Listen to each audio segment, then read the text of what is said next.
Hi, good evening, ladies and gentlemen, and everybody in radio land, TV land, and the internet land. I am Clifton Joseph, and I'm usually on the other side of the interview with Koolbreeze. I've been with him for a number of years down at Radio Regent and here at his secret studio on Eglinton West, ladies and gentlemen.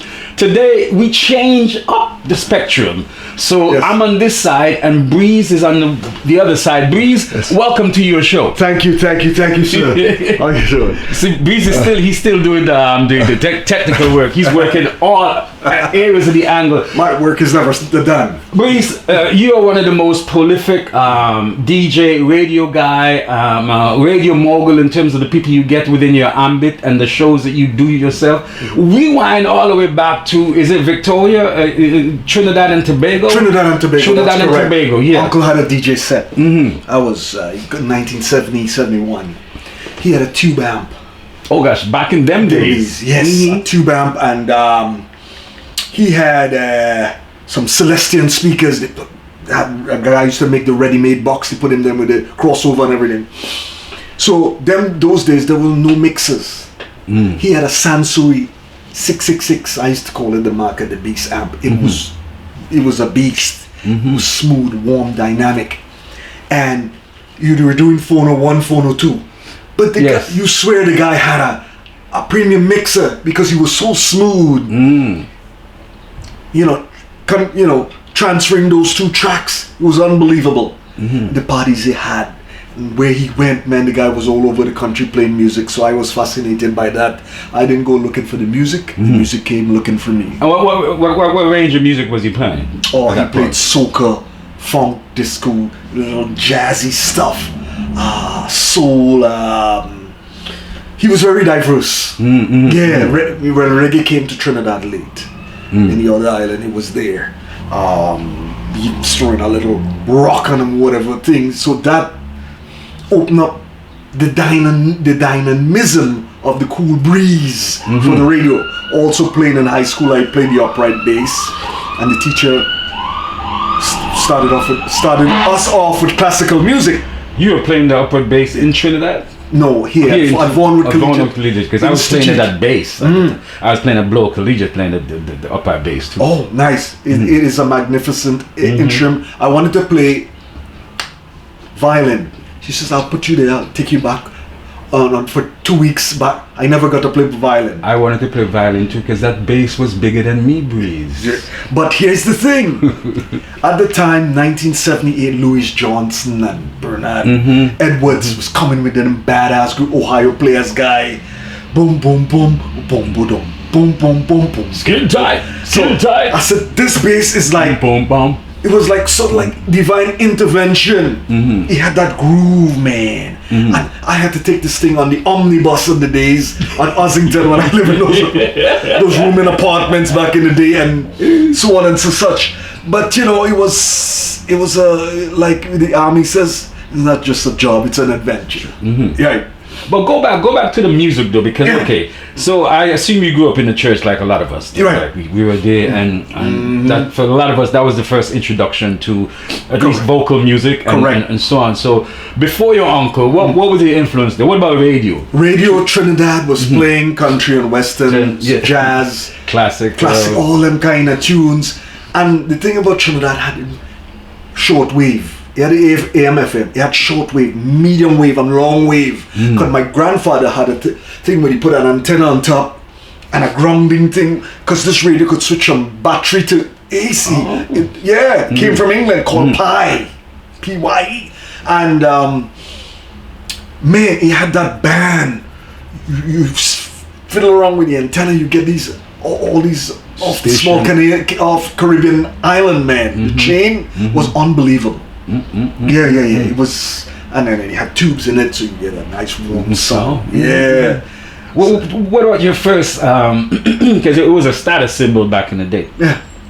Your first little transistor radio. Oh man, was given to me by a cousin of mine because his uncle was an electrician. Bought me a little transition radio, man, and I just went slightly into the cosmos, just having that piece. Of course. It was just a piece that sparked fire into your soul.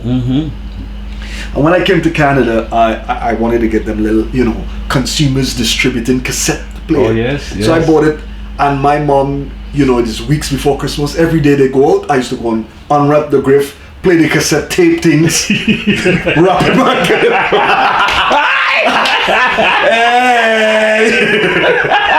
I was a bad boy. I was a miserable kind of There guy. was working at the Consumers Distributing. There used to be one at Vaughan and Bathurst. Correct. Yeah, so I worked at that for a little spell. But with that little transistor radio, I remember we came home one day and a friend had one, and it was the day that we got the news that Otis Redding had died in that plane crash. The 67. And they were playing Otis. And in my village, you had to choose. It was East End, West End, and you had to choose between the Beatles and the Stones, Otis or James Brown. You couldn't have both. Okay. So I was an Otis guy myself, and boy, Breeze, we walked around that village that night, walking around listening to Otis, and the three of we bawling, because we couldn't believe Otis had gone. Yeah. And of course, cricket, when cricket was on, man, you got that transistor radio, man. You are king of the the beast jungle, man. Jesus Christ.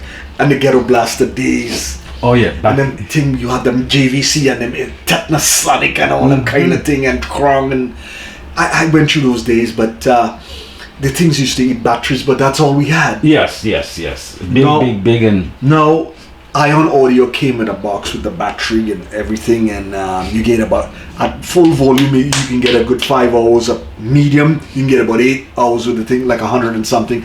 I had 2 of them boxes. And now I got the Denon, the bad boy here. It's a technological we'll masterpiece. get into that because you're stacked. I don't know if people can see all of your stack next to it. But back to your uncle though. So were you rolling with him, going around the country with him, or selected time? I used to select the time because you're too young to Still go a young hang man. with big man, they say. Baby. Yeah, right. So when the school party, that's when I come in. Yeah, used to give me my little spin. Dig. You know, walk down there with a swagger there, boy. Your chest big. Yeah, boy. And and it was a magnificent time because we grew up in the age of innocence, and people still had that respect for it. We weren't fighting and cutting up and shooting them kind of nonsense. Parties were nice. Yeah, you go up there and sometimes when my uncles, he start playing them slow songs, you better have a honey lined up. Absolutely. That you'll be propping up some wall. Wallpaper. For a long period of time, because he used to throw on them Isaac Hayes like 15 minutes long. Oh gosh, yeah, and then Millie Jackson. And then them long. Earth, Wind and Fire live, Reasons, baby. Oh gosh, man, you better have a honey. And you don't have a honey dance. Well, my problem with, I had no sense of timing. I couldn't dance to. You're unfunky. Yeah, something like that. I'm all, so I couldn't dance, but I always play myself, and till I grew up big, I came here. I still couldn't get that timing with the dance and all them kind of. People used to say, but you black. With all that music you go up with too. I had no rhythm. I had no rhythm to dance. To the jump up soca, yeah boy, rag boy. Then Toronto come into the picture. Toronto came in. I went to events. No. How did you come to Toronto with the family? How was it in sequence? My aunt sponsored me. But my mom had passed away when I was 2, and blah blah blah blah blah, and she sponsored me and blah blah blah, and came here. You came in the summer, winter, spring, or fall? Oh, in the middle of winter. Ooh, February gosh. February 1976. Please, how was that? It was a cold, shut your mouth. Mother, it was cold. This cold we get now is nothing. Oh, no. This ain't nothing. I call that summer. I call it spring. Because I remember growing up with the commercials in Antigua radio saying, "Here, Canada, come and see what you've been missing," on the Rockies, Maple Leaf Gardens, and so on. So February, and here you are in Toronto in the midst of this cold breeze. When I came here, I said, look, when I came in, I was fascinated because I came from deep in the country. you didn't get street lights were like a mile apart. Indeed. So in those days. Yeah. So when I came here, when I go to the town in Trinidad, it was like a big thing, man. It's like holy shit. Country come to town. Yeah, country bookie boy. So when I came here, and uncle took me for a drive downtown. Man, I was like a day crossing the highway. I've never seen so much lights Lights and the prettiness and the neon and the thing. I said, man, I love this place. Yep, yeah. See how the other half lives. Yeah. So, country boy comes to town, and I had to learn the hard way and navigate and all that kind of stuff, climatize. But that was, you learn and you grow, and I saw opportunities for growth that I didn't have in my country. Of course. And all kinds of things. So, struggle a lot here. Yeah, I was on my own at 18. School and until I get married and blah blah blah and that thing. All them kind of business and kids and grandkids and the whole bit. So it wasn't pretty, but it was nice. I had some moments, Clifton, growing up here, especially when you don't have no brothers and sisters and no big brother to look up to kind of thing. So I felt that a lot of times I was thrown to the wolves. But I came back leading the pack, my brother. Okay. The rise of the phoenix. Where was the church in all of this, Breeze? The church was there. We used to go to a church at Bloor and then something in a school, and then Bathurst thing. A guy was starting up a church there, and then they built one up at Dufferin. You know the Tabernacle Church at Dufferin. The big one there. Yeah. I went to quite a few of them, and then Grace, blah blah blah, Jane and Lawrence. Did you buy it? Did you buy the scriptures? Did you buy it? Some of it.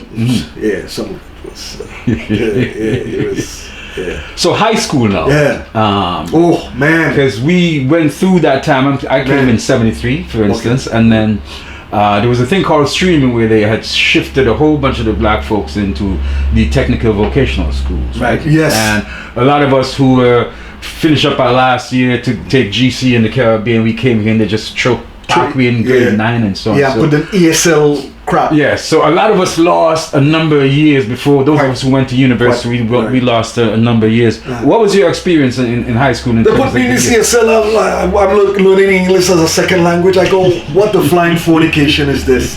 So that was one thing. And then when I went there, I wanted to go to technical school. Okay. And then I went down to the Board of Education. 155 College? No, right down on Real York Memorial. Oh, okay. And I met this lady, Mrs. Akande. Zanana Akande. And then I did the test, and she says, you're not going to technical school, you're going to Vaughan Road Academy. Collegiate. Yeah, so that was, so I did this. So she intervened. Yes.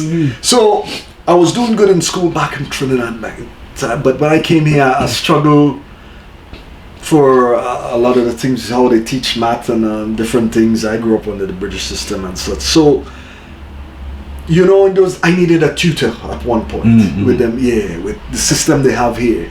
I didn't have that opportunity to go to, remember they have a place on Bathurst. You could go and get lessons after. Yes, the Black Education Program. Yes, I'm the guy. I needed some of that. And if I had that, I'd probably be in the United Nations or NASA or something. But anyhow, things worked out the way it did because in the struggle and being rise from the ashes, it gave me the opportunity to vibe with the community. Now, if I was making the big bucks in them towers, you'd be outside. I wouldn't be, turn up your nose. You're making a different neighborhood. I don't care about that kind of stuff. Sort of thing. So the big man upstairs said, I'm going to steer you to another part where it's more valuable and meaningful. Yeah. And that transition, right, of coming from the Caribbean where most of us come up through that British educational system where it's memorization, it's rote, it's maximum respect for teachers, speak when you're spoken to, answer when you're called, no real debate. So I know for me it was, and I'm going to ask you how that transition was, where now they got things called participation marks, and now you have to actually talk and do all of that day and go in front of the class and so on. So how is that in terms of the two different systems? Well, when you merge both the best of both worlds, I think it's a good thing because it expands your horizon. And you always have to keep on growing, move forward. Because if you keep going backward, you that's a slow death right there, man. Yeah, it might be difficult for us. I mean, we stoops and carry on and pissed off at the time. Change is a funny thing. When you into it and you see how you move with it and you progress with it, you say, yeah, all right, now we're onto something here. Yeah, let's, And subject matter wise, I mean, not that you were getting in Trinidad, because I certainly didn't get in Antigua. There was absolutely nothing black on the curriculum. Right, that's true. When I came to Toronto, right? Right. So, there was black by omission in a way, because we learned about slavery and we thought we were the British, you know what I mean? Right. And we knew about British history more than that. So, what was your connection to blackness? Because at the same time, I remember Trinidad was a radical place. You had Getty's Granger and them, the whole Caribbean. But 1970, the most radical carnival there down there. That's right. NJAC, National Joint Action Committee, and so on. So there was a whole bunch of activity in the Caribbean. Yeah. So you come here now to school, and there's nothing black in the curriculum. Well, here's the thing. When I came to Vaughan, there was a lot of Jews, Italians, and a black community. So that made me feel at home. Indeed. Then we had a cat called Curtis Macmillan. He was the first black president in school. He ran that's how I met Curtis. Right. They had an organization there, black. Right. And we had a thing called Rainbow Coalition. Before Jesse Jackson. Yeah, Rainbow Coalition. So it got black people together to view thing, and we hosted some of the best dances in the city. Schools used to come from everywhere to Vaughan Road Collegiate. Absolutely. The only one who was probably more dynamic was probably Lamoureux. Yeah, well, Lamoureux was the king. Lamoureux was the major, is Mr. But Lamoureux was it all. But we were a good school, and we just a lot of famous people come out of Vaughan, man. Like, blow your mind. Drake went there. Rudy Blair. Valedictorian. Little X or Director X. Yeah, Charlie Farquharson used to be in that comedy with.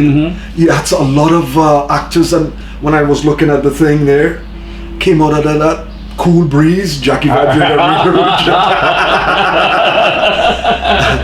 So who are you partying with? Like, what kind of clubs go? Okay, because high school for me, a lot of us, we did the church to satisfy our parents and so on. Yeah. But our major socializer was parties. Yeah. Well, going to the parties, whether it's Brampton, you have your Vex money or your late night money for all the late night streetcars and late night buses and so on. But where were you hanging in high school? What party spots? Well, apart from our high school, after that there was Heavens. Oh yes, Blue and Young, right? Yeah, I mean, when those blockos at St. George. Or 44 St. George, right there. That's where Afro Pat and so on were birthed. Hageman's. Oh gosh, Hageman.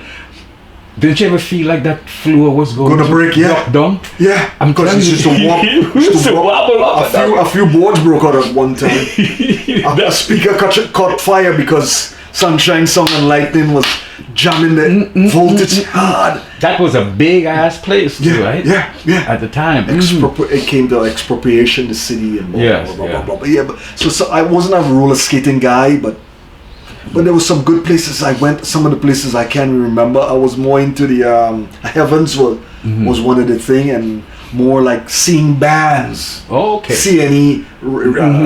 Ontario Place. Yeah, Maple Leaf Gardens. Yeah, Mm-hmm. and Forum, them kind of thing. Yeah, Earth, Wind and Fire and Chic and Cool and the Gang was a big deal, buddy. So at that time, high school. So now you're playing bass. How long did you play the bass for? I played the bass for about 3 years, upright bass, and then I just kind of slacked off. I got into electronic bass after.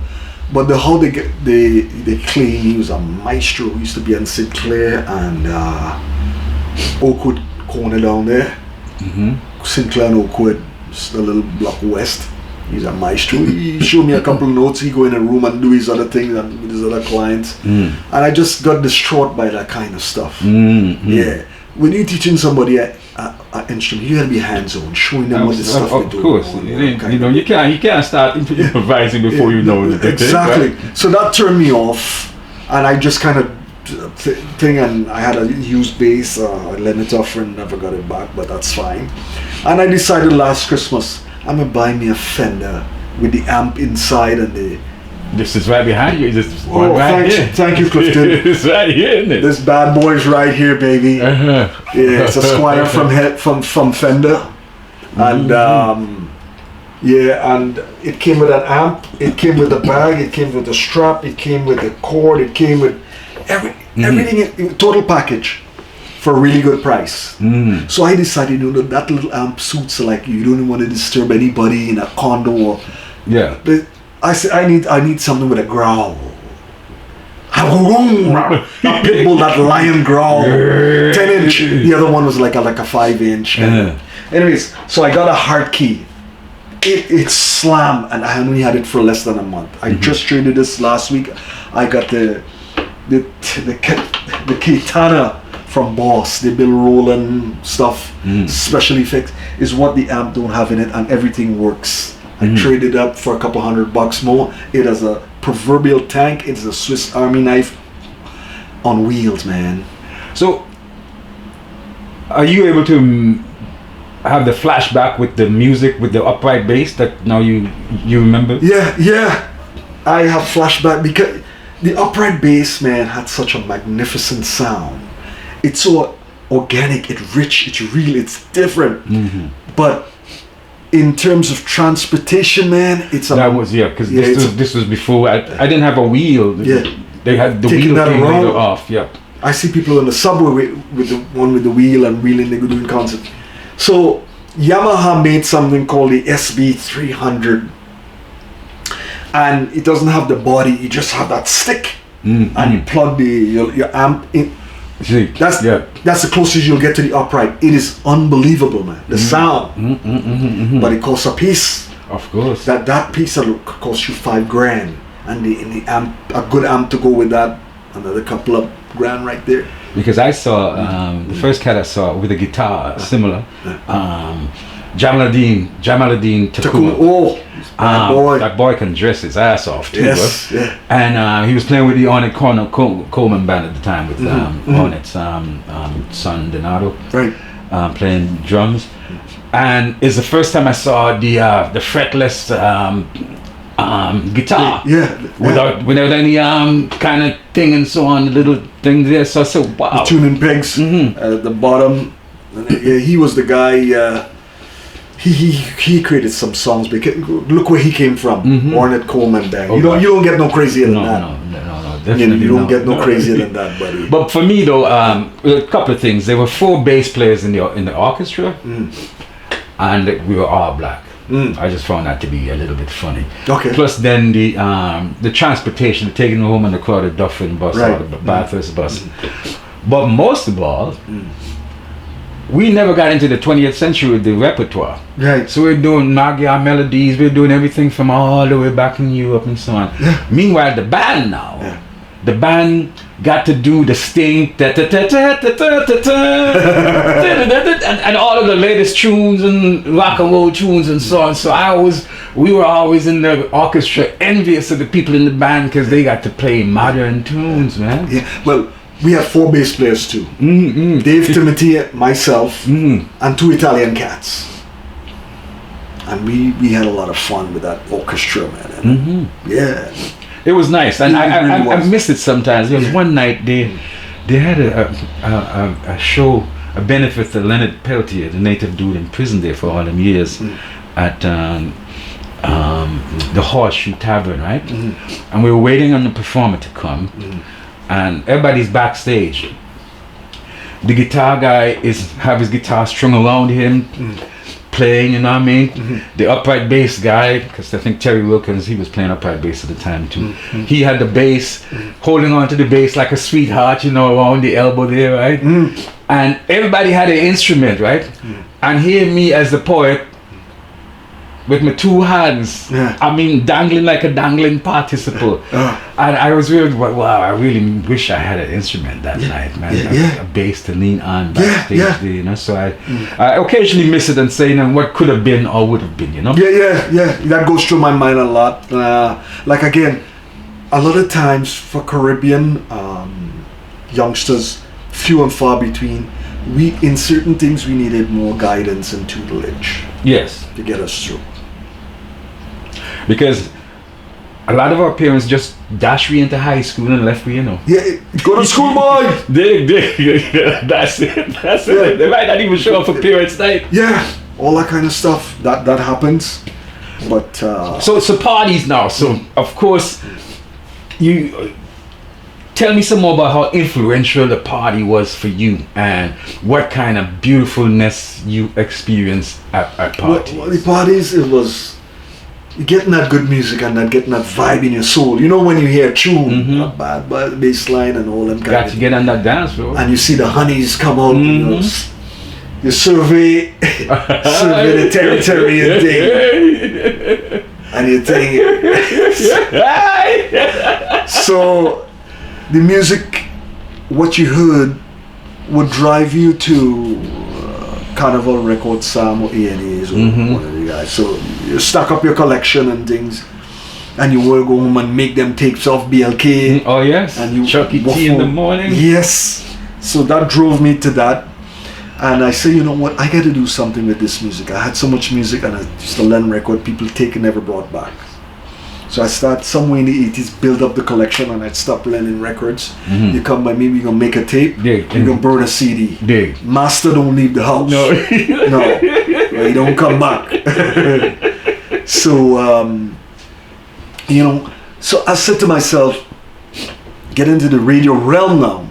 I had to do something with music because I didn't like what I was hearing. Exactly. Yes. You were listening to Chum and so on and I so on. listened to CHFI 107 at them days. Just to play them funky thing on a Sunday night, but that's a little, you know, skeletal business. So, and it was good. So I said, what do black people have? They don't have a black radio station. And then all this kind of craziness. And when we do get one, Yeah. it is another story. But hold on, there was a famous Trinidadian who was on the radio there, on Chin Radio, the most frequented frequency, JC Mandel. Oh, yes. JC Mandel on Chin Radio. Yeah. The most frequently frequented frequency. Yeah, he had this rap there, but I used to listen to him on a Saturday night. Saturday night. Yeah, he was bad. He was yeah. So that was good for us. But when you wanted music, you had to tune in to Buffalo. Yes. And you had to have a good receiver. Yeah, especially or good tuner. Especially if you're going after Waffle. Yeah, because the AM dial. Yeah, because you're going after 100-mile radius, and you had have to have good RF frequency capabilities in the tuner to pull that signal in on a good decent antenna, else you won't get you get all the static. Yeah. So that was good. BLK did it for me. When I heard, I said, wow. BLK and WFA was like, to me, Western New York was it, because a lot of great disc jockeys came out of there. Frankie Crocker, Eddie Joe J, or the guy that you name the guy came out of Hank Span, and then all these guys. So, and they went to different stations in New York. So I used to go to New York, and my aunt had a system there, boy, all Macintosh, them green faceplate, and those were like Rolls Royce. I went deck and the tuner was like it looked like a Power Amp Kenwood big monster dual turntable, and the Bose speaker that looked like pyramid, and they had a sound there, boy, and overlooking Manhattan. It was a beautiful thing, man. And I used to go and make my tapes, and then you had Frankie Crocker and them on the radio and all these guys over there, man. They had the voices and the swagger and the radio stations. They were doing real good. So after keep going back to New York, I realized that their marketing strategy for music was different. You would hear the same songs, 10 songs played every hour. I said, whoa, BLK and WBLK and Wofo had something on them, because they had content that were playing good music right through the day, man. And so that we have to really treasure those two stations. Yeah, absolutely. And of course, those early DJs at the time, Ghetto Soul, Soul Clan, Cambridge Players, and so on. Those guys actually used to go to Buffalo and New York and Detroit in some cases to buy records. Right. Remember, you had to Sam had the import. You had to pay them extra dollars for That's them right. import records and so on. Oh, you go to Monica Record down the street. Just up the street. Monica's still up here at Eglinton and Oakwood. Yeah. I remember a friend of mine. We went to see Rick James concert. You could never get a package like that. Rick James was on the card. Mary Jane's Girls, New Edition, and there was some SOS Band. Oh gosh! You tell me. It's over. It's over. It is just totally. Oh gosh! Oh, I came up with the electrifying energy in my soul, man. Anyways, so Rick performed last. And of course, you're talking Buffalo. Because he's from there. Yes, indeed. Brings out this, doing the song Mary Jane, and he brings out Mary Jane in bikini, bring out a bed. Mary Jane, I love you just the same. Pulls out a bottle of champagne, pours it between her legs, and lick it up. Oh gosh! The auditorium went wild. Do you Do your thing, Ricky. Do your thing, boy. Do you love me, Man, the crowd Mary went Jane? crazy in the auditorium. That boy was wild for a long time, isn't it? Rick could perform. Rick James could perform, boy. Oh, sheesh. So, when we finished there now, that concert, we went to a record store, you know, in Buffalo. Used to have the best wings and chips. Oh yeah, the Anchor Bar, the jazz and wings. And we went to a record store called Cabbages. Yes, I remember Cabbages. Yes. I almost lost my freaking mind. You wanted to move in. Whoa, thank you. You wanted to fucking Where's move the in. owner? This where's my room? Dude, jazz funk, soul. And I went from here to Dufferin guy. Dig. Dude. You're like, y'all can go away, come back and meet me here in 2 hours. I'll still be here. If I could have slept at that record store, I would. So you got all of these crates, these milk crates of records. I assume you had the milk crates like we all did back in the day. Yeah. So you got all of this record, and you seem like you're being slowly pushed into radio. Yes. Or did you go through DJing before that? Like I did a little play bit for your friends or play at school? Little barbecue. I did all that. I did that kind of thing. And when did you decide to make the jump then? The jump, I always I was fascinated with radio because you know wherever you're playing live as a DJ, you have to watch the crowd and then play to them and then them jokers come to you, give me this tune, and he stand up prop in a wall and they'll come and critique and what you're doing and all them kind of thing. And man, I used to have to go to apologize to DJs for my sister. She would go up and say, "You haven't played any James Bond yet. What kind of DJ you be?" But here's the thing. I like the corporate. I did a couple of few corporate gigs. Dude, you play whatever you want. Get the crowd excited. Then they come. Koolbreeze. Envelope in your hand. Cash money. With the Caribbean community, when time to pay you, oh, my grandmother's liver is leaking. She got gas.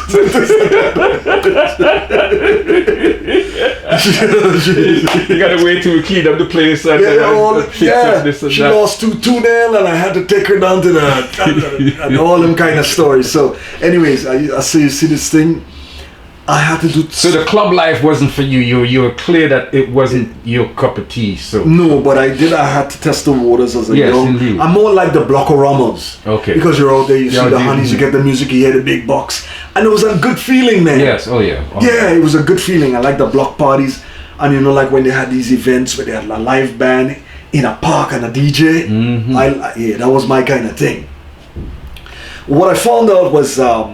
With the radio, I wasn't hearing what I wanted to hear. Who was? Even though we were listening to BLK and so on, there was a lot of times you turn on to Chum Radio, CFTR, with the exception of one cat at the university radio station, but he only comes in on Thursdays, Jason Palmer.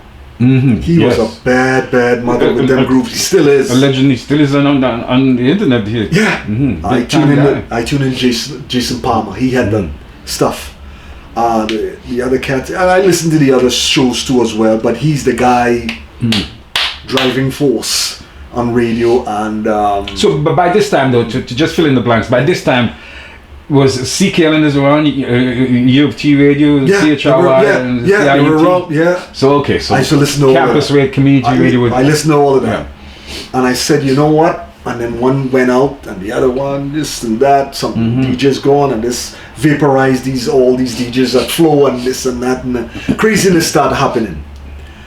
So, thanks to my good friend, Diva D, she used to be at CKLN, and she wanted to get me there years ago, and I, it wasn't ready yet, so she went over to Radio Region, called me over there and tell me get a res ready, and a Thursday night, they proposed this thing for radio. I didn't know how to formalize this thing to make it look good.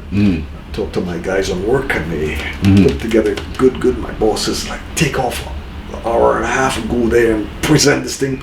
Boom. And Diva was playing. He had the glass window, and I was up in the opposite room. She says, I can't believe you got this gig this quick, because they have to do a police check and all kind of thing and blah blah blah. But I think when I used to go on Shadow on her show every other month or so, they had a insight into my personality. So you're volunteering there. Yeah. So that made it easier. Yeah. I got a gig, and it's always good to volunteer, y'all. It's always good to volunteer. Amen to that. So I got a 2-hour show with nobody in the bandwidth. I was from 11 to 1, nobody till 6, empty. So I pinch, I bump and chisel, hammer and galvanize and deal. More time.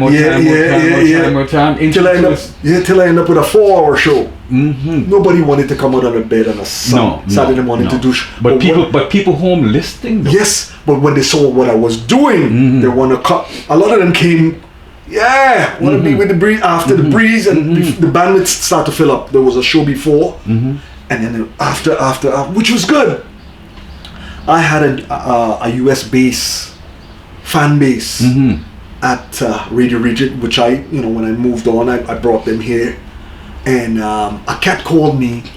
A musician hooked me up with a guy called him Alvin Winky Fly. We start talking. Within 2 months, the guy says to me, Breeze, you're gonna have an all-star team on some radio station down the road. You guys kick ass. You're gonna have ticket into the Cosmos. I said, what the hell is this guy smoking? I said, wink. And so said, so done. Everything that man said came to fruition. Wow. He based in Queens, New York, with Bernard Wright and Tom Brown and all them. Marcus Miller, he grew with all of them. Saxophone player. You dig? Yeah, so when I was at Jackie Vibes, and I think just before the COVID come in, the scene, I get a phone call one morning. I thought it was a crank call. Jackie, I haven't seen the guy in 30 years. A cop, used to be a cop in Trinidad, and said, Breeze, I heard about you, blah blah blah blah blah. I want you to be station program manager and this and that for my station. I said, I thought it was April Fool. And he's based in where? Here in Mississauga. Okay. He used to live up on Vaughan up there, and he moved to Mississauga. So he had a couple of guys on his channel doing things. So I used to go down to Jackie. His name is Kelvin Hoggins. Jackie Hoggins. Go to Mississauga every Friday with a laptop, and we work out things. And we used to help him promote the radio station, bring fans, and I had my fan base from New York and Pennsylvania and phoning in, and they bring their fans. Breeze, you're moving too fast.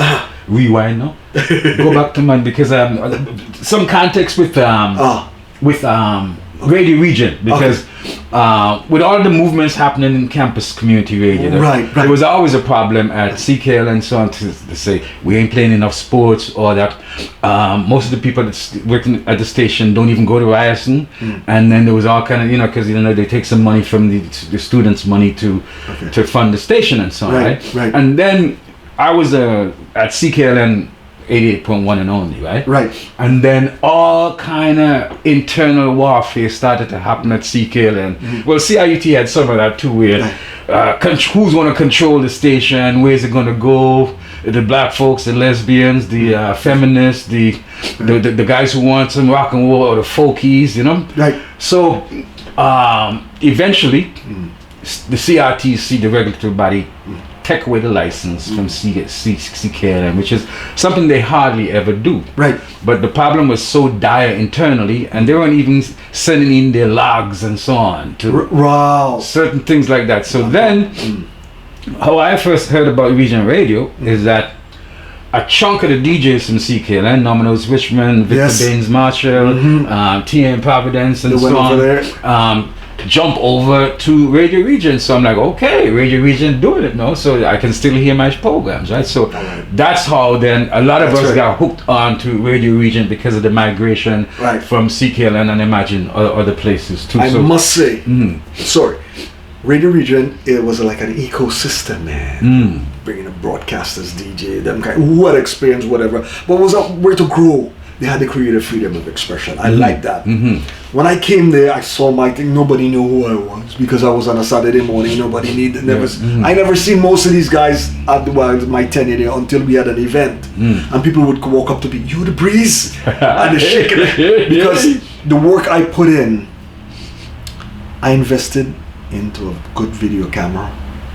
I brought back that old school swag, that talk, that music, and I was rolling tape. Every week I had somebody to interview. yeah. And I started with Eddie Bullen, Oh yeah, you Orrin Isaacs, David Rudder. did. Everything. You know, I had all the big names in Toronto, who's who of music. Shoot, I thought Eddie must be paying you because the amount of time you see Eddie on your show. Well, the thing is, Eddie lived in the area when he came to Canada. Oh, okay. And every time when I got into radio and I called Eddie Bullen, I'm glad you brought it up, subject. And I said, give me some artists. I need to spread my wings. He gave me a list of names, boy, and I started to call people. I interviewed Michael Dunstan, this one, that. You name the guy Eddie recorded with. I had the guys. Because he's got his studio, his recording studio. That's right, Thunderdome Studio. Yeah. So Eddie helped give me that push in radio, like build that foundation. So when I call Eddie to come down to my interview, he says, "Breeze, I'm busy. Can we do it next?" He was always there. Never once. He loved the vibe down there. One time David Rudder came in. Who had moved to this town by that point. Yeah, David Rudder. Yeah, stretch out. He says, "I'm in my second home here, man."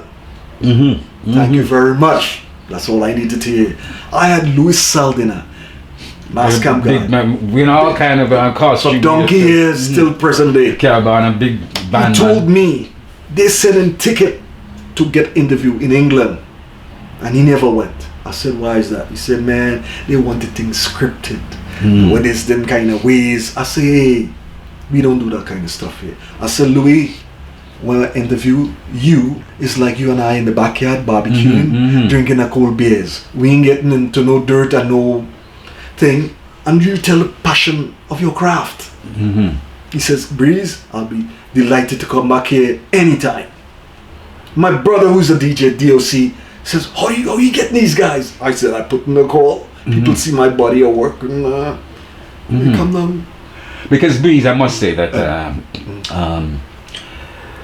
your show have a level of freedom, and I love the Koolbreeze thing because it's breezy and welcoming, Right. open arms.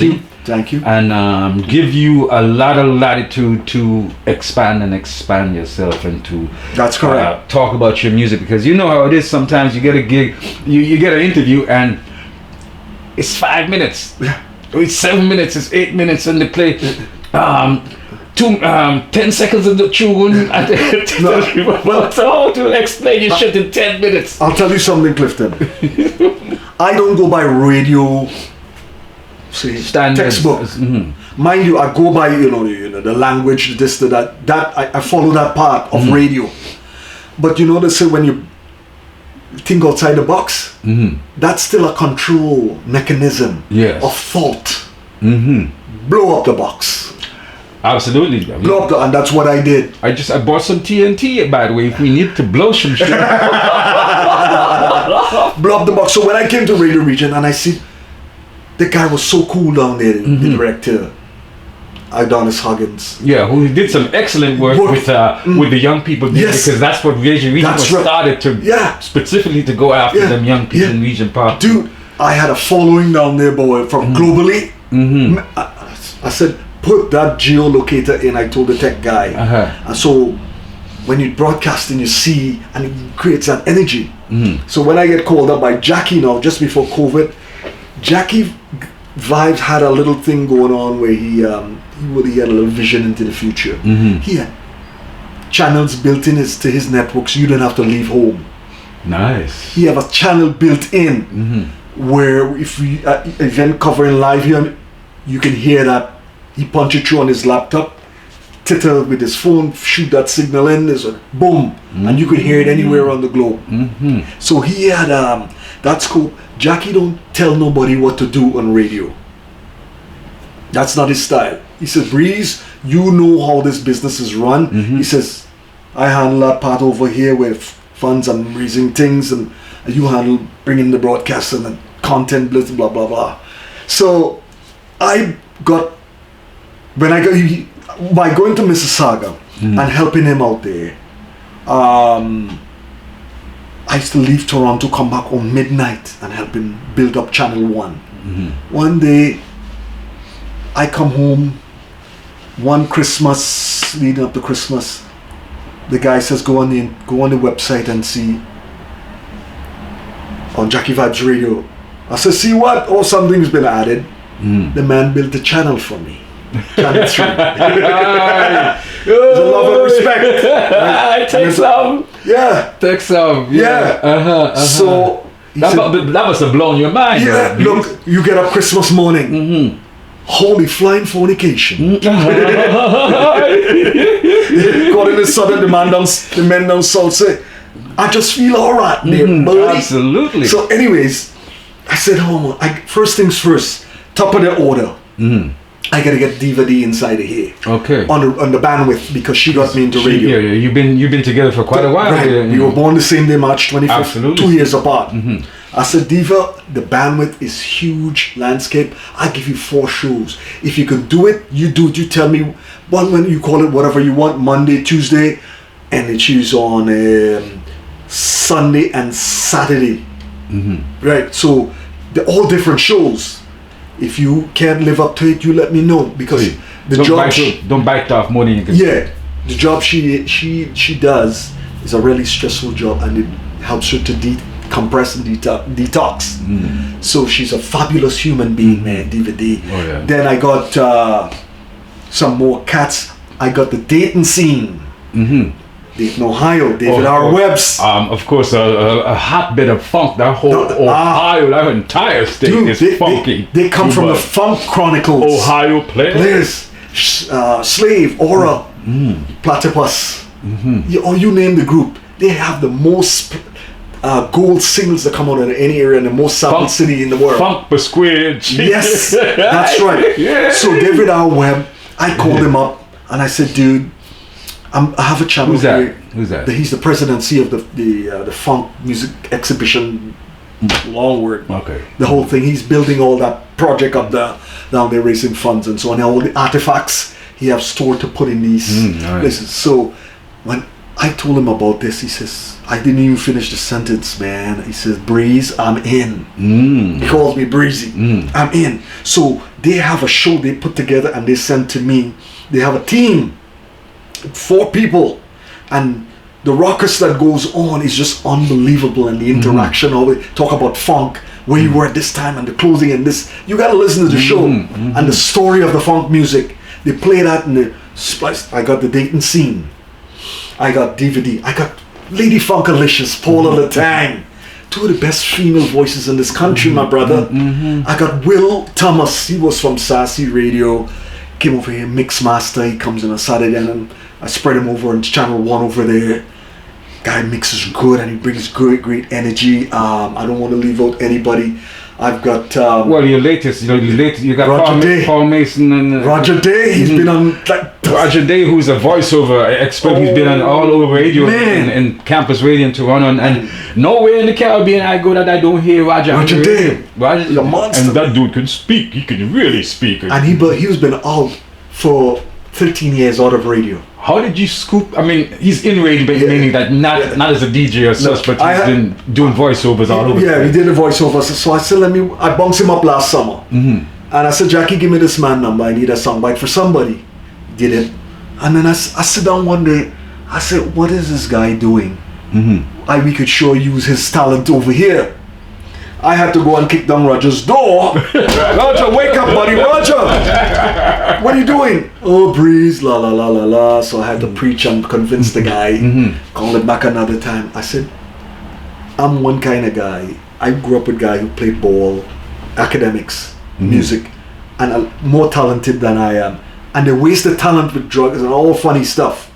I said, Roger, I hate to see talent waste. It's sinful. So you're a young guy, you're retired, but I need you over here. I'll give you time. You tell me you want to do an hour show, 2 hours. It don't matter. But I want your foot in the door here. Dig. Yeah, so he bring Island Spice, Island Life, with Zouk and Compa and them kind of music from Dominica, off the chain on a Monday from 7 to 8. And I replay the chain, the show from 8 to 9. I got 4 cats from Britain. Paul Mason, Mark O'Connell, Frank Tui. These guys are and the other guy, Tony Peters. So when I got Frank says he was a known guy with big clubs, pirate radio, this and the guy's been around.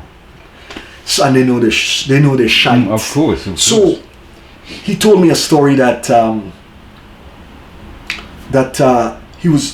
they want him on another radio station. They like what he was doing. When he showed up and the city color was skin, they said, "Oh, I can't really use you because why?" So he was telling me that he was white. I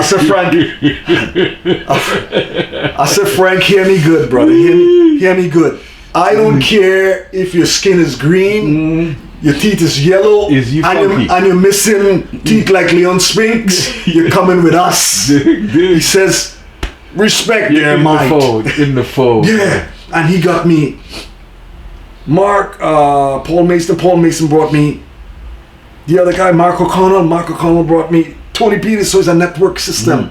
Because not to cut you, when I was in England at the end of last year, and you gave me Paul Mason's number, I called, and as soon as I mentioned Breeze, he was like, "Yep, I'll take you Friday this time, and we'll do it." Pop, and we pop. He said, "Send me the tunes." Blah, blah, blah, pop. American Express black card. And then he sent me. He sent me the package. A couple of days later, boom, here's done. And then he sent me the video. I said, give me the audio clip. I listened to the interview. I have it in the archive. I said, that was good. That was tight. That was nice. So Breeze then, okay. One of the things I dig about you is that you're boisterous, you're loquacious, your rhyme scheme is on point, right? And that it harkens back to an earlier period of time where DJs were really personality, right? Actually, they bring this. The personality was just oozing out of the speaker box and over the airwaves, right? Absolutely. And then at some point, even at campus radio, where it got a bit staid, and everybody starts talking like they're in the formal situation, right? So Breeze, when I hear you, I say, wow, Breeze is old school. And of course you love the funk. You're a P-Funketeer. Funketeer number one. Those two things are there. So how do you explain your style and your approach to especially the what comes out of your mouth? Because some people just wait and say, like, you know, jazz stations, like the scripted.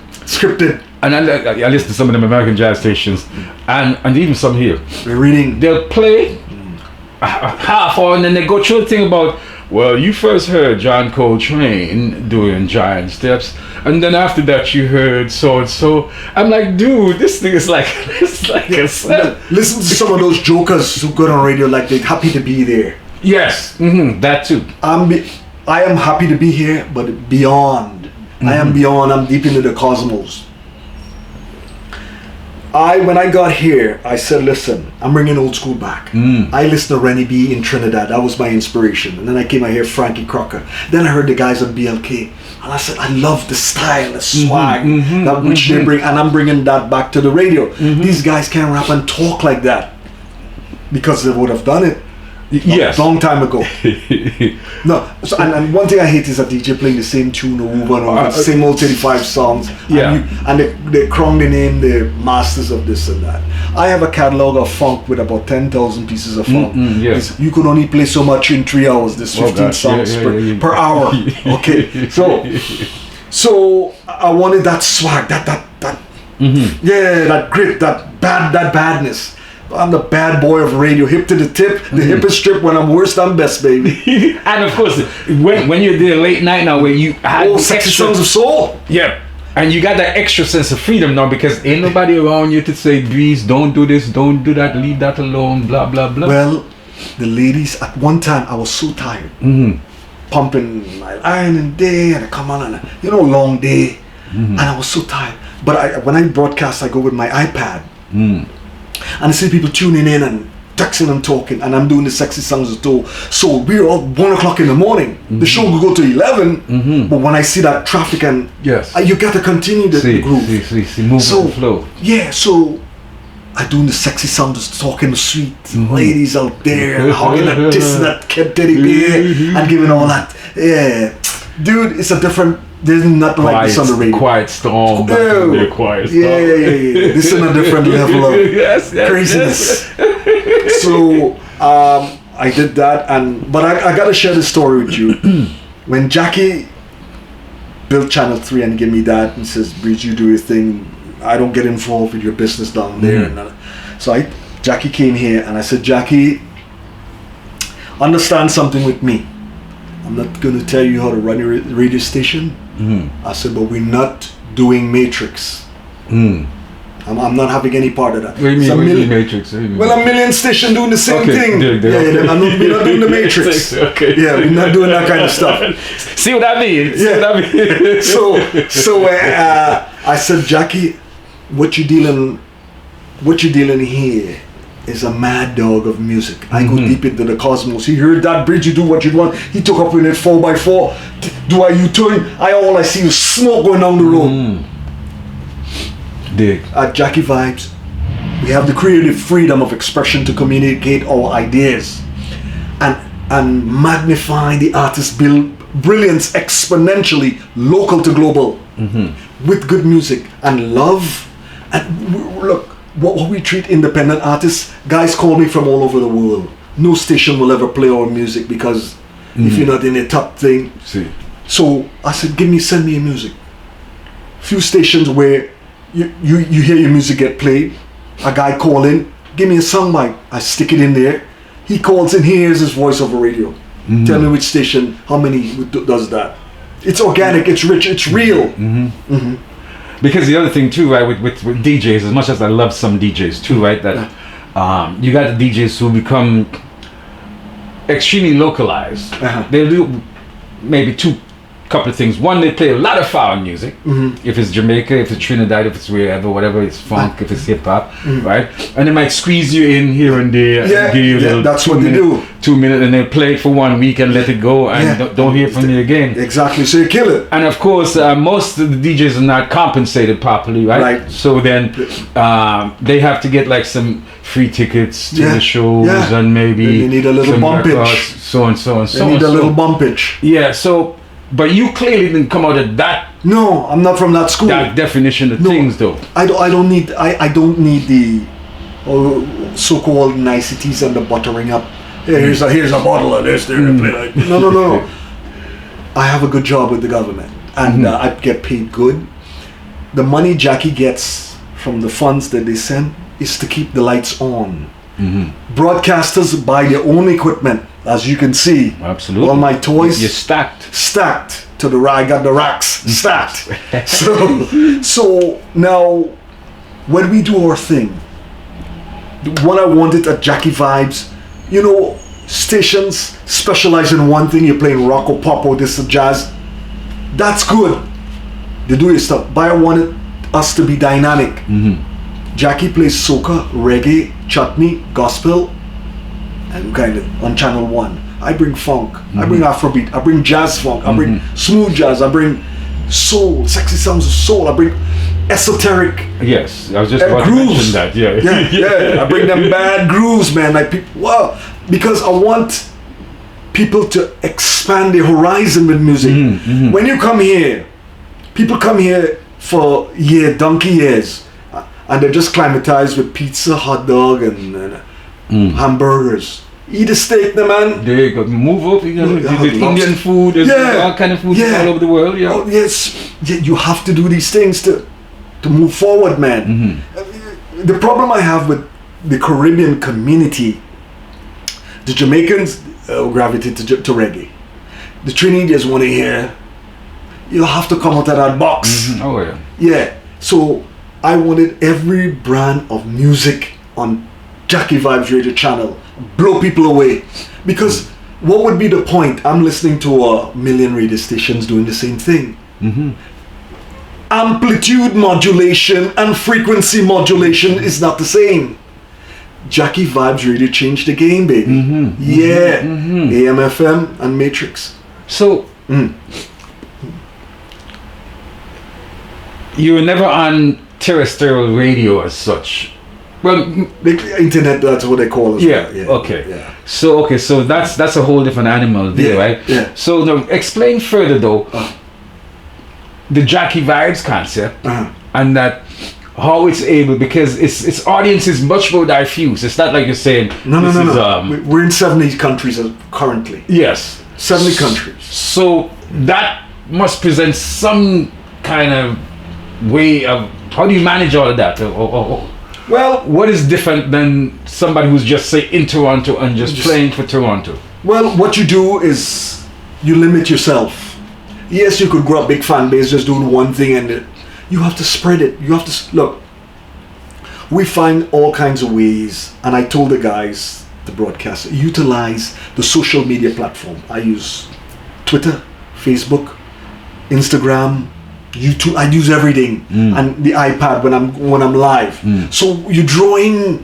It might look like a little bit. It's drawing people from all over the globe, because when I broadcast it, as you could see, you see the flag popping up right there. Yes, our fan base in Canada is big. In time, the US will surpass us, their population, and the love for the music and all that kind of business. So I don't follow what the other guy is doing, and no. Breeze, look, I have a tough time sometimes following orders. I'm a leader, and I gotta have, a lot of the times I have to, Breeze has to have his way. And you know why? Because the Breeze way is the people's way. Well, who can contain Breeze? When it blows through the trees. You're killing me, Clifton. You're killing me. Breeze, I remember you telling me, right, that because the other part I'd like to highlight about that is that you're actually interfacing with these crowds from around the world too. Because if I'm correct, I remember you had a good connection with people in Florida. Yeah. All states. How explain a little bit about that Florida connection and Florida connection was. Well, I had some people down there to help, plus musicians in New York hooked me up. I got a guy down there playing music. He wants to talk to you. I said, give him my number. Well, I said, well, I play your music. Just bring me a fan base so people could hear your music as well. Florida, Pennsylvania, Michigan, you name it. We're in 50 states right now. Wow. Yeah, we're in 50 states right now. Because Clifton, you might find me joking around on the radio when I'm having my bad self, but I'm putting a lot of work that people don't see. I'm putting a lot. Sometimes I don't even go in the act. Throw it into autopilot. I have a lot of. I may be tired, but there's a lot of work I'm grinding out to make the station what it is, to help make it what it is. Jackie Vibes Radio. It's so unique, it's so dynamic, there is nothing like this, and this is coming from fans, musicians, the whole base. They let us know. How do you gauge the success of it though? What is success to you? Success to me is when I do my job, and when I see the fans. I have a monthly spreadsheet that I go in each country, 12,200, and I graphically put the metrics and the biometrics and all the kind of business into a sheet so I can gauge, well, this is what we did this month, and then I can compare last year how we progress forward. You have to have graph pie sheets in order to see where you were. I'm in the corporate world. I learn a lot of these things and I bring it here, and you see from the geolocator, you can see, anybody can see how much fans we have, but that's not 100%, because in the back end with the IT guy he has control of, there's a lot more people he can see that we don't have. Yeah, sometimes I'll be tuning in and you see no flag going up, but believe you me, buddy, Jackie Vibes is rocking. There's a thing called Semp Audio. This guy who built the thing, he put our all the radio stations he built, so you can go in there and hit this channel, that channel, whatever, whoever he built for, and they would tune in. I went in today and I went in to see if when I tune in on the sample, if it would pop up. It didn't, so I said, look, who controls the controllers? Thank you. So I bring in jazz. I always had jazz, but I'm bringing it more up front, and blues. I play funk for 12 hours, Thursday night to Friday morning. And then I bring in the jazz from Thursday 10 o'clock to about 12 o'clock Friday. That's 14 hours of jazz. Wow. You're getting the best. I'm not putting that wishy-washy stuff that you hear. And I don't want to offend people with the smooth thing. And them. No, jazz is jazz. Jazz was never smooth. Pretty wide. Yes, it was tough and... Yeah. Well, I know jazz. You're a big fan of jazz. Wide range of jazz, right? Especially jazz, funk, and of course, you come from a steel band, calypso culture, and so on. But I must say, explain your funkiness, because it seemed to me as that you are the poster child for funk.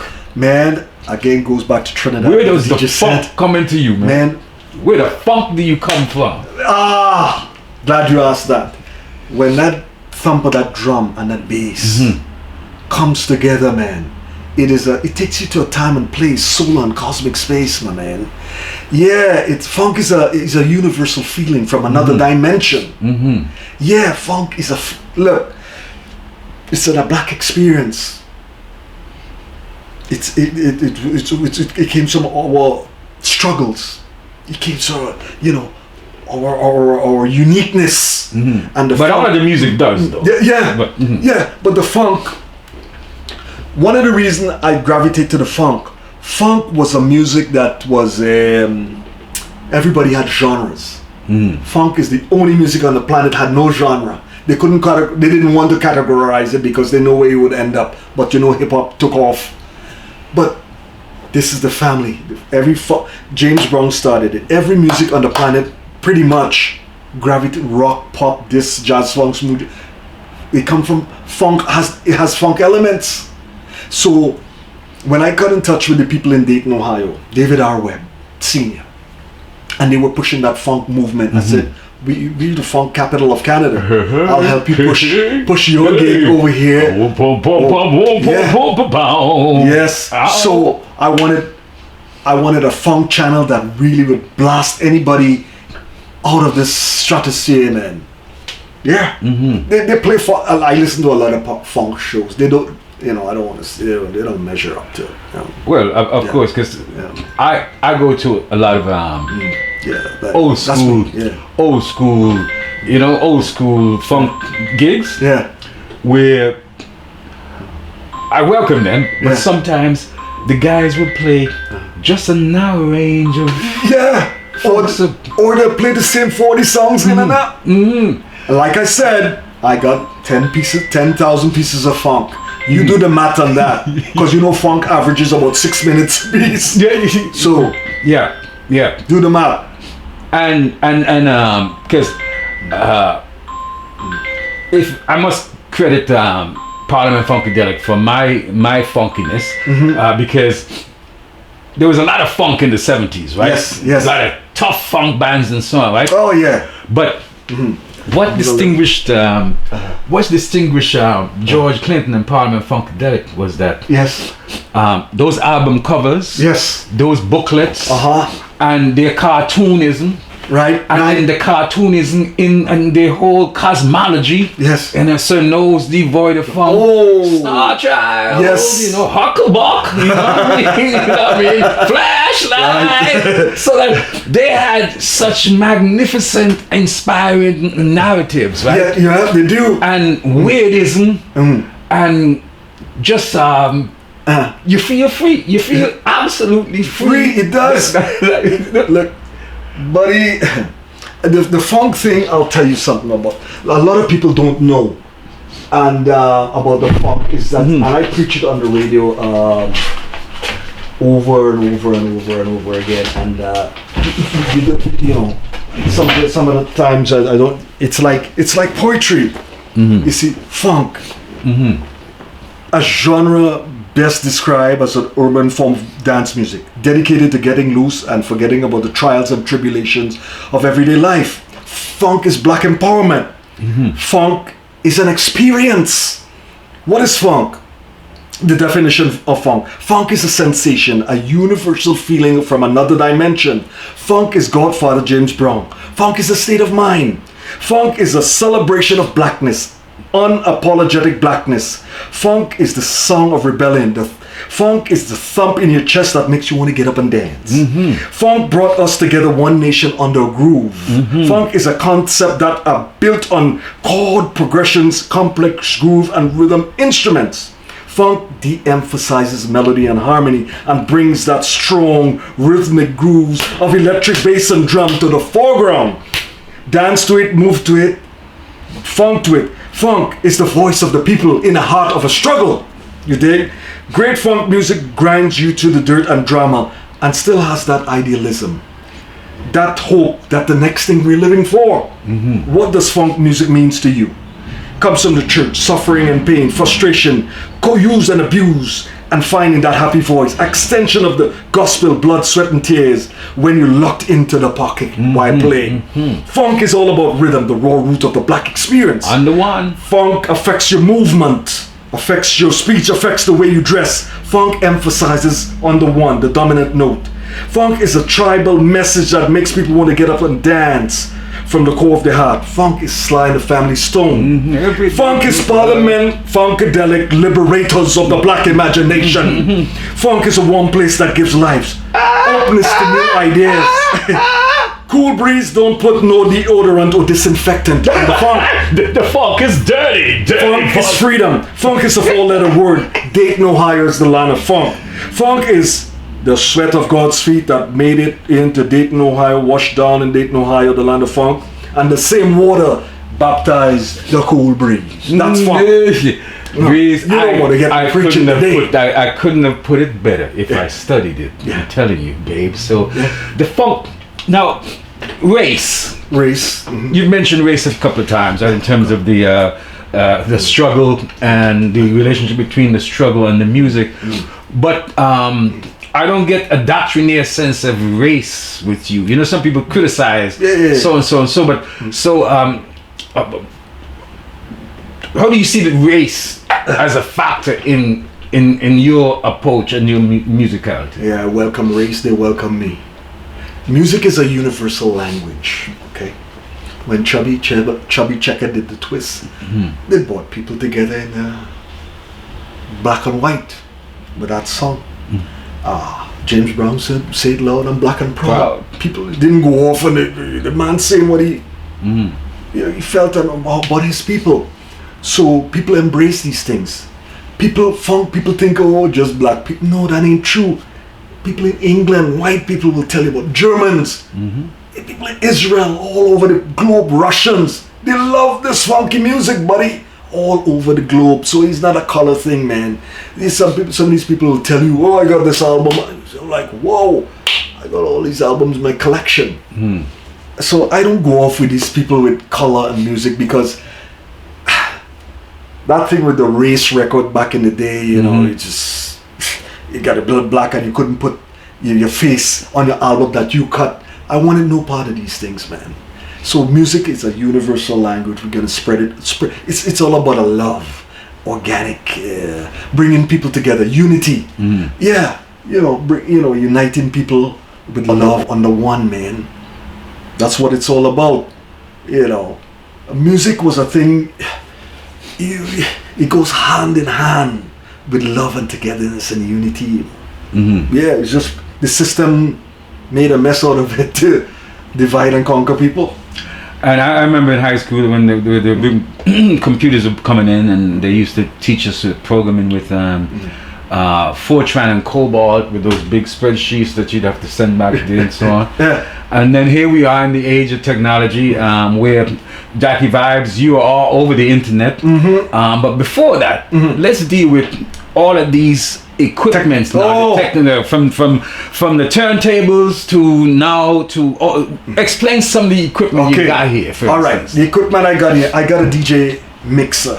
This the technology you hook into a laptop that controls the music and special effects. And look, I don't even use the thing because the other broadcasters use it, because the software I use here is virtual DJ. I can do all of that there as well. So on your laptop. Yeah, and the other thing with that software, it has the way the technology has advanced. It make broadcasting, DJ, and the whole realm of this music thing so much easy. I could put this thing into autopilot. And you're 24/7. 24/7. And put through in the sound bites. I said, "Look, the guys in the studio." Yeah, before you couldn't do these type of things. I could put a folder with 5,000 songs in it with different genres. Go to Australia and spend a week and come back. And tune still playing. Tune still playing. Now, with the music, you got to with the radio part, you have to have a good mixer, because the preamp is important. For a preamp, it'll give clarity on the microphone and the music and all them kind of thing, and the signal where it's sending it. That's very important. You have a shooting out to a computer that goes to Jackie, relaying to Jackie Vibes. I use quality cables from top to bottom because I wanted that sound, a good quality sound. I don't use the $1.99 that come with the equipment. I don't use that stuff.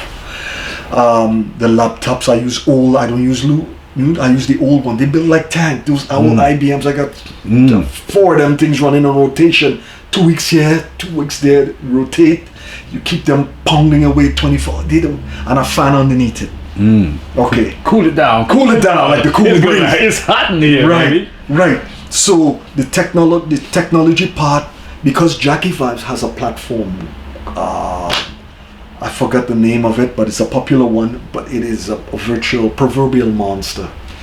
Whatever you put in, they say garbage in, garbage out. That's what you get. Quality microphones. I'm a big on the microphone thing. I got to have a good. I have the Electro Voice, and my monitors are Adam Audio. So when you push play, record, you know that you got everything behind you, solid like a rock. Jackie going as far to have a camera in the studio running 24. So when you do on Facebook sometime and you hear a tune and they cut you because it's copyrighted, when he plays, you get in touch, Jackie, because that's his thing that goes into his system with a software. So there's many ways to skin a cat. Yeah, indeed. So the technology is vital. It doesn't have to cost a ton of money like people think to sound good. Just marriage of equipment is vital, but the mic, monitors, and a good mixer to get that thing out there, man. You get your signal out there and you promote. People look at this thing. Clifton is a lot of hard work. Indeed, I can tell. Yeah, anybody who get into radio and think, that look easy. I got news stand. I could kick back because I got the technology. Let's see how much fans you have in a year's time. Fiscal year. Let's see. Let's see how much quality broadcasters you bring in. That speaks volumes, man. So you gotta promote. You gotta be put in the work. Like the musicians in the States, put in the work and handle your business. Handle your business, my brother. Breeze, for those younger folks out there who are, even older folks who say they want to get into, because you got loads of channels. Look like you got bandwidth to be at Eglinton or Oakwood and just hand shit out. so give us all your ways of getting in touch with you, and are you looking for people? Are you looking for interns? Are you looking for the DJs? Are you looking for people to help you and to push the message further in any way? Absolutely, I'd love to help people who want to get into radio. No problem. What I don't need is jokers. They come to fronting and the head gets swollen and they act like they're on billboard charts and bus shelters. I don't need that, because music is a funny thing, very funny. People get. And I've seen that nonsense. The older guys, no problem. They know what they're about. The younger guys, they're shaky like that. If a guy's serious, you gotta be damn serious coming to me with this stuff and committed, passionate, love, not just be on a radio and show off with some girls. And no, I don't need that kind of stuff. You want to promote, you have a fan base and you want to do something and promote the channel and promote yourself, because that's what you're doing. I'm open to that kind of stuff. Well, do that. Give the people some ways of getting to you there.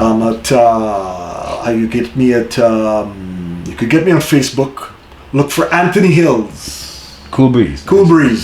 Anthony Hills, or go to Koolbreeze at gmail.com. Koolbreeze with a K. Koolbreezedj@gmail.com. Or you can go to Facebook, Messenger, Anthony Hills, boom, send me a message, I'll get back to you, and we'll work something out. Breeze, I want to thank you for spending this time and going through. I consider this part one, really, yes, because it's a movement that goes further. To end this part, Breeze, give me something voodoo-ish that's happened with music, where music kind of fuck you up one time in a nice way, like just like where the music say it's music, it's very mystical, so it's otherworldly. Do you have any experience where something otherworldly happened with music? Yeah, I have many cosmic experience. One Friday night I was broadcasting and doing my independent music. We're big with independent music and promoting the artists, and it was just lighting up like a mad dog. Flags, Ireland, States, Canada, this blowing out of control, and the iPad just like holy. So pumping the tunes and the people giving me the feedback on the thing. Give me this tune, boom, boom, boom, boom, boom, and I came off one day with a outer body experience, man. Yeah, because I start searching for tunes to get it. I never heard that. Boom, boom, and I come with another one and another one, and a mother with a sister and a brother and a father. You were zoning and zooming. I'm zoning it, man, buddy. That was one. There was time I was doing Sexy Sounds of Soul on a Friday night, and I love that title, by the way. Swagger and the talk, and the ladies were just like melting like butter. Man, I was just, man. If Big Sexy is not on the radio, your radio isn't fully turned on. Sexy, saucy, and sentimental. Scintillating. And then I come in with my rap. One other time, I was doing a Saturday show, and I was coming with a bunch of rap between the mix. You're listening to the dynamic sounds of Koolbreeze, moving it, grooving it, shaking it. You gotta get up to get down to the funky sound of the underground. And the musical hypothesis becomes a tangible reality. I am the microcosm of the musical orgasm.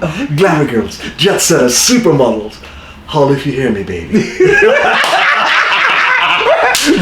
Man. Ladies and gentlemen, that is Koolbreeze. Yeah. I'm Clifton Joseph, and this is Koolbreeze from the Jackie Vibes Radio. Yes, Clifton Joseph is the man, the myth, the legend, soon to be a global icon. He's the top poet at large. Breeze, thank you, my brother. Yes. Give me some, man. Breeze, boy, Yes. it ain't easy. Breeze, it ain't easy. Child, boy. Yes. I have too much fun, you know.